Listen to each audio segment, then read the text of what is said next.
Hey everybody, welcome to another episode of Reviewing Comics with me, your host, Alexander Turbin. This week we're going to be going over Vampirella Wetworks #1 from Harris Comics. I think there's a #1 from Image Comics, and it came out in 1997. But before we get into that, I'd like to show you some of my own work. This is Random Access. It's a comic I produce every month for my patrons. You can go to patreon.com/Alexander Turbin to check these out. They're only $3 a month, and you also get 12 pages of full-size comics. I'm going black and white for a little while. Well, probably return to color at some point. But like I said, it's a 12-page full-size comic with backup stories by excuse me, various artists. You can also check these out at alexanderturbin.com, and there's also Mutandus and Forlorn and all kinds of other comics that I've done in my past. You can also message me at Instagram at alexturbin04401, and so yeah, there goes all the stuff. So if you like that kind of stuff, it would really help me, and it helps promote the channel and my artwork and all that stuff. Getting back onto a regular schedule. Hopefully, no more vacations or anything like that, so I can focus in on doing these twice a week. They come out on Monday and Thursday, and unless there's something else going on. But like I said, Vampirella Wetworks, and Harris Comics, #1, 1997. And it's written by Stephen Grant, with penciler Sean Shaw, inker Gary Martin, and letterer Hugh Monahan. I often forget to mention the letterers and the inkers and stuff like that, which I really shouldn't, because those are very important jobs. I was just lettering my Random Access, and it's kind of a thankless job, and yet it is something that really obviously needs to be done. And the better lettering you do, the better comic book on a whole it is. And I'm not the best letterer, so I just kind of plug along and try to do my best. So I'm not really into Vampirella or Wetworks. I don't think I read a single issue of Wetworks, and not until recently, I don't think I read a single issue of Vampirella. I kind of thought she was an Elvira clone, but I guess she has her own storylines and stuff. Background, storyline, powers, all this kind of stuff. And so that's cool. And Wetworks, Will Portacio created Wetworks, and of all of the Image guys, McFarlane, Lee, all that, he was probably my least favorite. Will's just never on X-Men, because I really love the X-Men. He never just grabbed me like a lot of other people do. Silvestri, I'm not a huge fan of, but Will's is probably, like I said, my least favorite. Saying that, I enjoyed this comic. It's written by Stephen Grant. He did the Punisher miniseries, and he did a bunch of other Punisher stuff. And he is a very competent writer. If you don't like the Punisher, if you don't like that kind of stuff, then you're not going to really like anything like this. That's not really true. But he's very competent, and you can really tell the difference between a comic, an early Image comic that was written by, Liefeld, McFarlane, stuff like that, and a later Image comic that's written by a more professional, more stable writer. Not professional, I'm going to say more experienced writer. You can really just tell by the plot in this is pretty thin. But you don't go into this looking for the plot. You go into it looking for Vampirella with the sex plot stuff, and you go into it looking for Wetworks kind of stuff. So let's get into the story, and then we'll talk about the art and the writing as we go, or rather afterwards. Soul of Blood is what it's called. I don't know if the next one, because I think there's another one. another one by Image, yet Wetworks, Vampirella, and this is by Wildstorm. Yeah, so I guess they just did the crossover, and each company did their own thing. So it goes into some background about how there's an island in the Pacific, and it's a casino island, kind of like Madripoor, I guess, or whatever. So it's a casino island, and the casino is run for billionaires and multimillionaires, and they try to take them up for all their money. And I guess I don't know if the casino knows it or not, but there's vampires. When the casino takes all of the money from some of the wealthy people, they end up on the street. The people on the street end up as vampire meat. Yes, I did mean to rhyme that. So one of the great things I like about this is that the vampires are speaking in I don't know if it's Spanish or if it's some other language. I'm pretty sure it's in Spanish, but it could be Portuguese. It's either Spanish or Portuguese. I don't know. Anyway, I really appreciate that because these are Latino vampires, kind of like that Robert Rodriguez movie and Tarantino. So maybe they came out relatively same time. I don't know, 97. Anyway, you got these vampires. They're about to feast on this used to be rich woman who is now a poor woman because she lost all of her money gambling. And these vampires about to feast on her when Vampirella comes, and apparently she's an anti-vampire. She's a vampire hunter. She stops people from being prey to the vampires. Like I said, haven't read a lot of Vampirella. All I know, and even that's mostly from this, is that her mother is the queen of vampires, and that she's a day walker. She can walk during the day.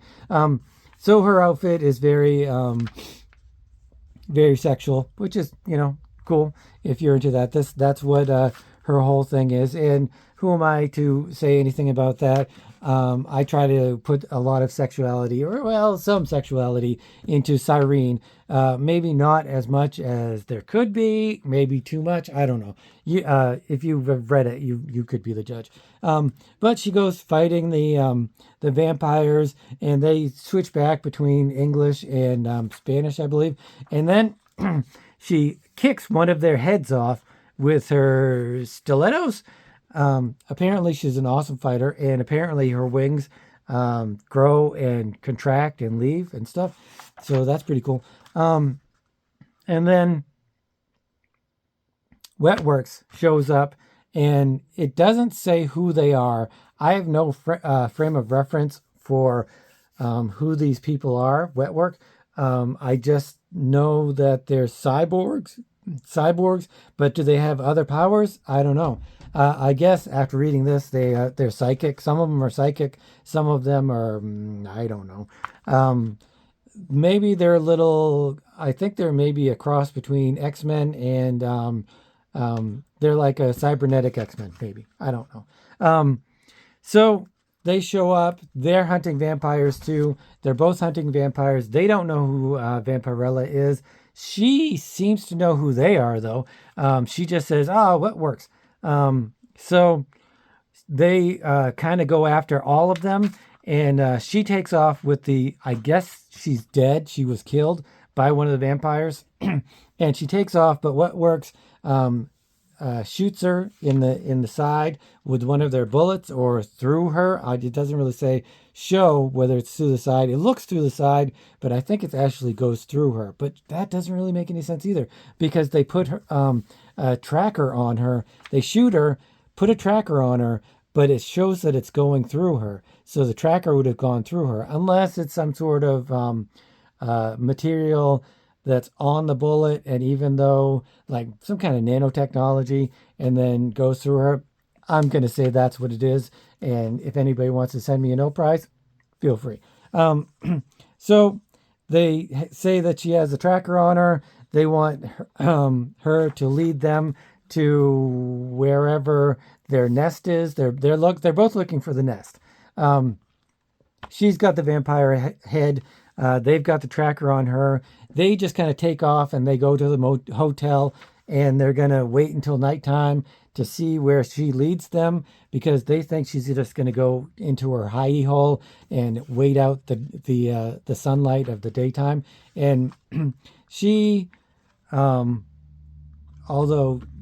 it's becoming daytime, yeah, it's becoming day, and yeah, okay. So this is right now, and it's becoming day, but it's not quite day. So she's talking to the head of the vampire, and she's going to take some blood from the body of the dead woman that he killed, or some of the other vampires killed. I'm not sure. So they have a little discussion. She's like, "Tell me where your nest is. Look, it's the sunlight coming up." And he's like, "Okay, okay, I'll tell you." And she lets him burn anyway. So she's very much the anti-hero, which is, I'm cool with that. I love anti-heroes. I love Punisher. And so she takes off. She's got wings again. I'd like to know the whole physicality of her wings versus not her wings. And Wetworks, they see that she's taking off, and then they follow her track or whatever. Here's another shot of them taking off. Even though this is a later Image comic, and the writing is better because they have an established writer, and the art is actually a little bit less imagey. It's more Adam Hughes looks.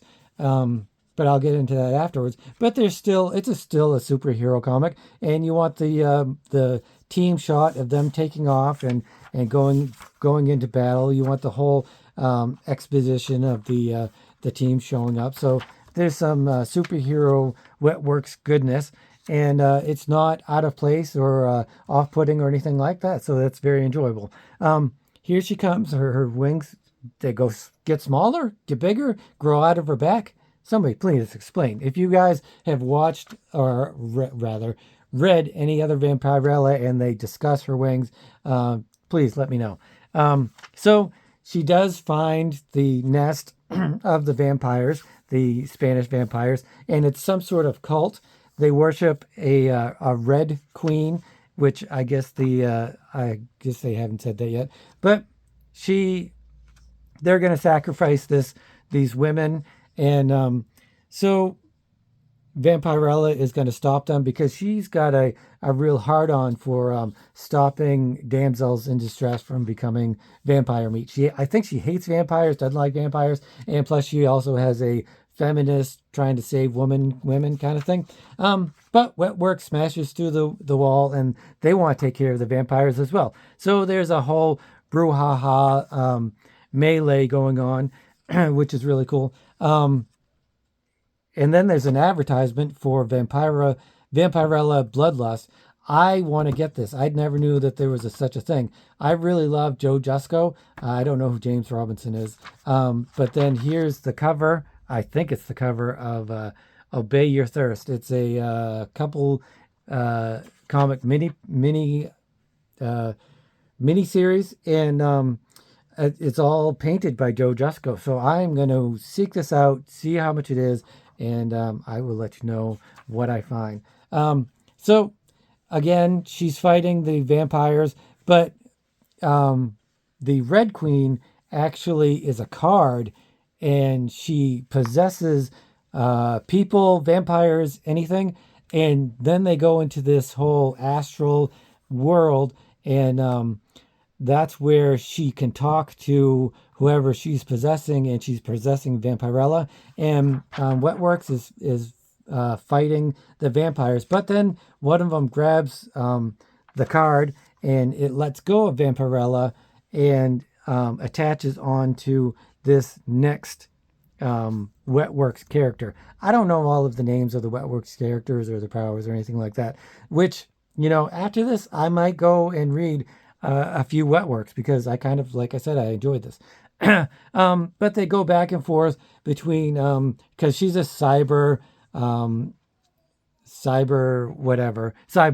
and so it's kind of fighting the Red Queen's hold over her. cybernetically. The computer, I guess, is like, it's like a computer virus. So the computer in this character's body is fighting it off, as well as, I don't know if she has psychic powers, like I said, but she has some sort of power. So she's trying to fight it off. And at the same time, they're all fighting vampires. And so they go and explain the Red Queen's, I don't know, not her life, but her backstory a little bit. And so while they're fighting vampires, the character is also fighting the Red Queen, and the Red Queen wants to spread her influence everywhere. And she's realizing that by using the machinery inside the cyborg woman of Wetworks, she can infiltrate all of the computers and all of the women in all of the world, because I guess she can only take over women. So that's actually pretty cool. So Vampirella kind of gets knocked for a loop because one of the Wetworks characters is a psychic. And so they're using psychic powers against the vampires, using psychic powers against Vampirella. Vampirella is talking to the Red Queen, and they're talking about, the Red Queen doesn't really want to use the cyborg. She'd rather use Vampirella's body because it's immortal, and she wants to be immortal. And she tries to make the deal. Vampirella, give me your body, and I'll let this one go. And Vampirella is about to do it. I guess it hasn't gotten to that part yet. Actually, they're still fighting. And the Red Queen is going up against Wetworks, and there's like a battle and a fight, and she stabs one of the Wetworks characters, and it just goes back and forth. One of the Wetworks characters tries to use his psychic abilities to amplify the cyborg's abilities and fight off this Red Queen, which is really, very cool. And then the one that got stabbed, no, that's a different one, is going to smash her. And but she's too tough. She's got the cyborg's body, and she smashes this dude. Like I said, I don't really know the characters.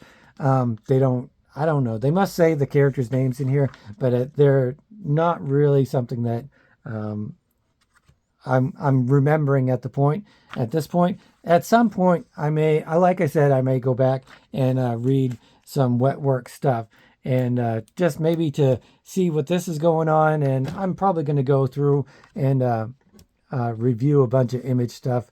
Let me know what you guys think of me reviewing Image stuff. If it's already been done by Cartoonist Kayfabe, if you don't really want somebody else's perspective, I can understand that. But I don't know. Let's see.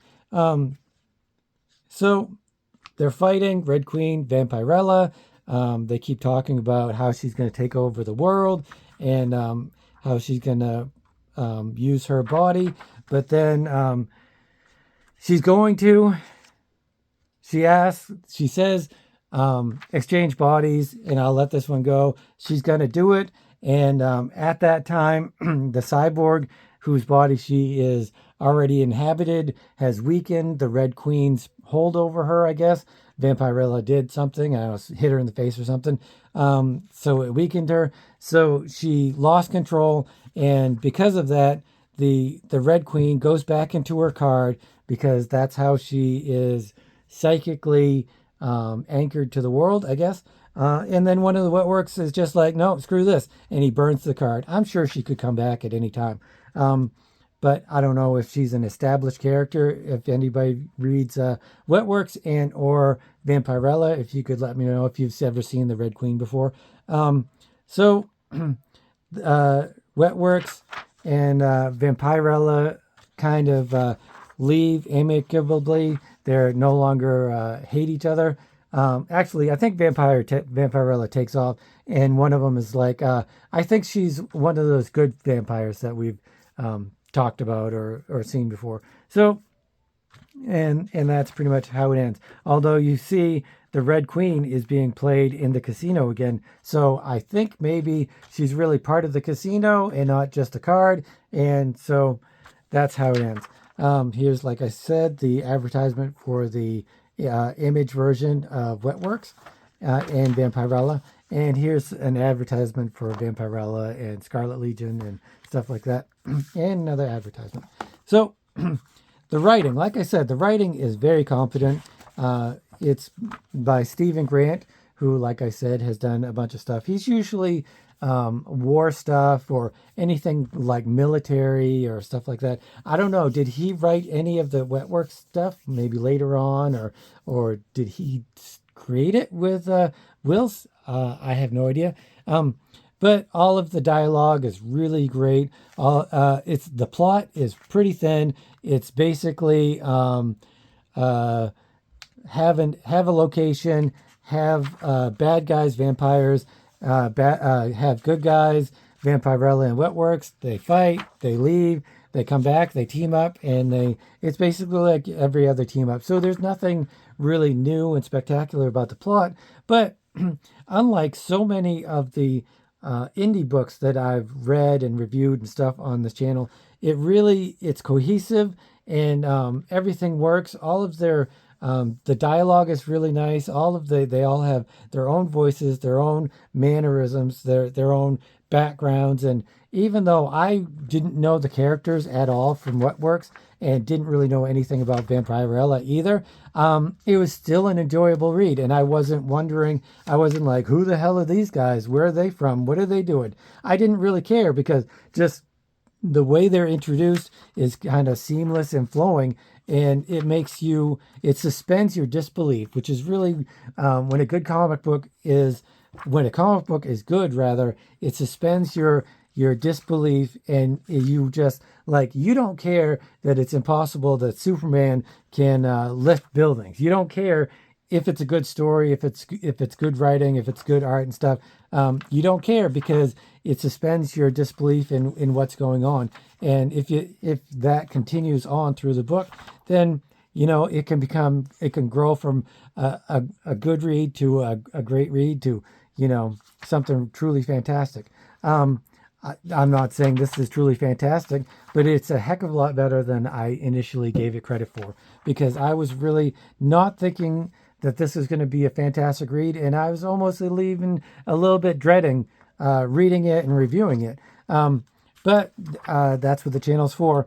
And so I did enjoy this. One of the more enjoyable Image comics that I've read. As for the art, Sean Shaw he's really cool. I don't know of any of the other stuff that he's done. I didn't look him up. I wish I had, but I will. He is very, very, very competent. He's got some really fantastic layouts. He's really truly dynamic. He's got some great women. Like I said, he's very Adam Hughes-ish. Maybe it's Gary Martin with the inks, but it's very super clean. All of the anatomy, which you have to have really a lot of really good knowledge in anatomy and facial structure and layouts and stuff like that. I feel like this was taken from somewhere, but this is such a classic pose that it could have just been his own pose.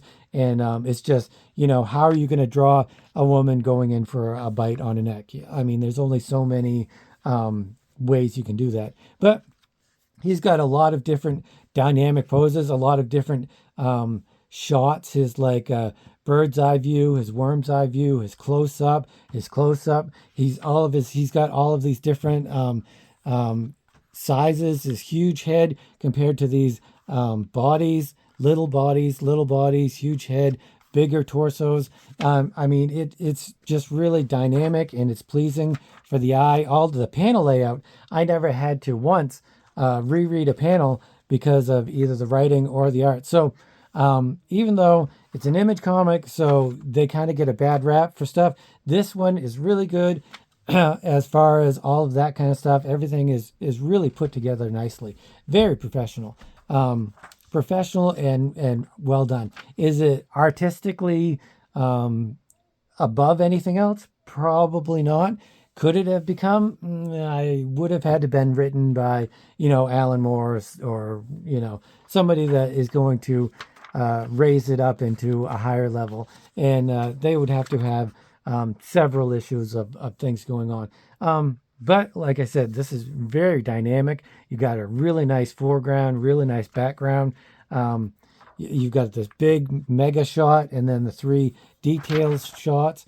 I'm really looking forward to finding this. I hope it's not too expensive. But like I said, it's a really professionally, nicely put together comic book, and I really truly appreciate that. And it was a really good read too. Nice action comic book with a little bit of sex plot stuff going in. I do like the cover. Is this I don't know who this is. Bear? I don't know who is Bear. I don't know who the cover is. He looks a little bit more Will Spataccio than the interiors, but I really kind of like that. It's obviously not who did the interiors, but I enjoyed this comic. I'm going to give this an 8 out of 10. I could give it a 9. I wouldn't be too begrudgingly to do that. It's just Vampirella, Wetworks, not really my thing. If I was really into these characters and stuff, I might give it a 9 or so. I'm not going to give it a 10 because it hasn't crossed that artistic barrier that a lot of comics have to do in order to become a 10. But it's enjoyable. So I'm giving it an 8. Vampirella Wetworks #1 by Harris Comics, 1997. If you guys like this kind of content, please consider subscribing, hitting the notification bell, and if you could give me a thumbs up, I'd really appreciate that too. And I'll see you guys next week, and thanks for watching. Have a great one.